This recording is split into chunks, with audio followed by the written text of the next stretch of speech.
Hi and welcome to the bulb planting video for the Mind in Bloom membership. I'm going to talk to you briefly about a general overview for bulb planting, but if you receive your Mindful Gardening activity in the post and it has got bulbs in it, then please refer to the recipe card inside the box and tune in to the Garden Live session that should be this coming Saturday for more specifics on that particular type of bulb. So I'm going to give you a little bit of an overview on the equipment that you might need. I'm going to talk briefly about when we plant different types of bulbs, and then I'm going to give you a little demonstration as to how to plant them in the ground and how to plant them in containers. So first things first is equipment. Now you can buy specific bulb trowels. I don't know if you can see that there. It's got little graduated marks on it.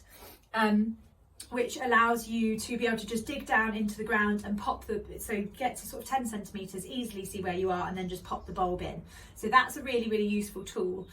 Mine is pretty ancient, but it still does the job, so that's good. If you don't have one of those though, you can just use a normal trowel and a tape measure to measure how deep down you are and the distance between the bulbs as well. So what else are you going to need? If you're planting them in the garden, you're going to need a relatively sunny spot and relatively free draining, so not too wet, the soil. This is because generally bulbs are natively from hotter climates and less wet climates than ours, so they don't like to be damp. If you are planting in a container, then a sunny spot is good to place your pot once you've planted it up. So when do you plant these bulbs? Well, there are a few different types of bulbs. You have got spring flowering bulbs. Now, generally these are planted in the autumn prior to the spring. So things like daffodils, hyacinths, crocuses, they would always be planted in the autumn. And then tulips I would always plant in November because you don't want the tulips to fall foul to tulip fire disease, and if you wait until after the first frosts, then the frost will have killed off any sign of that disease, so that will then it's safe to plant your tulips out in November.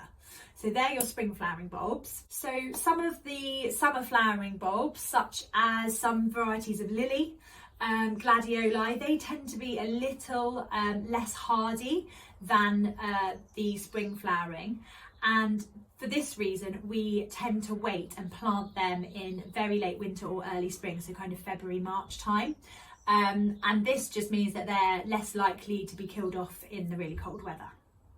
And then you have autumn flowering bulbs, which are things like nerines.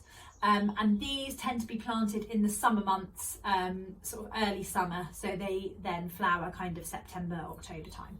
When planting bulbs in borders, I suggest planting them in groups because a mass of flowers has much more impact than if you spread them all over your border. So if you have got sort of 3 bulbs, plant them together, close together, and then they'll all come up at the same time and they'll have a bit more impact.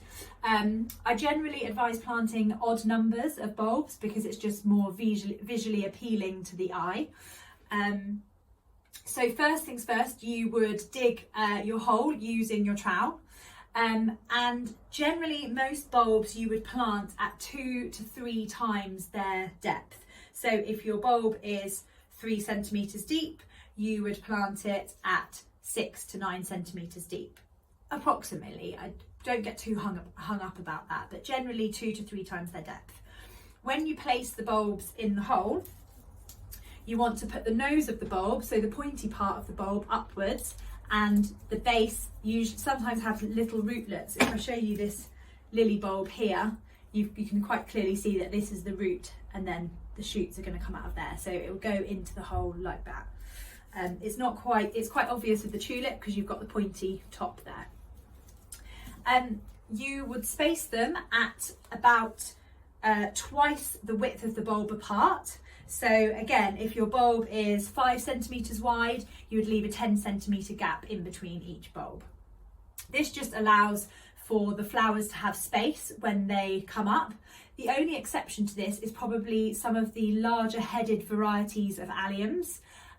So because even though the bulbs are quite small, when they come up, their flowers can be absolutely massive. so you need to allow a good amount of space between the bulbs so they don't bash into each other. So once your bulb is safely into the hole, then you want to backfill the hole. Now, if the ground is moist, so you're planting usually in autumn time or maybe sometimes in spring, the ground will be moist, so you don't need to worry about watering. But if you are planting in the summer, then you will need, and the ground is dry, you will need to give the bulbs a nice drink of water. So then, when you plant in containers, this is especially good for particularly showy flowers. So things like lilies, alliums, nerines and tulips look particularly great in containers. So if you've run out of space in your border, like me, then you can always plant into containers. That's not a problem, and actually it can look really, really effective, especially near to a seating area. First things first, is you would put some crocks in the bottom. So crocks are, you can use lots of different things, but I like to use sort of broken roof tile or broken terracotta pots. If you don't have access to any of this, you can just use really big stones. Basically, you're just trying to improve the drainage and make sure that the bulbs aren't sitting in wet. This is especially important if you are planting sort of tulips or daffodils in the autumn, because obviously they've got to get through the whole winter and generally they don't like having wet feet. So the more drainage you can give them, the better. Then in terms of the compost that you put into the pot, I would advise mixing the compost with some grit. So just some small pieces of grit to aid the drainage again.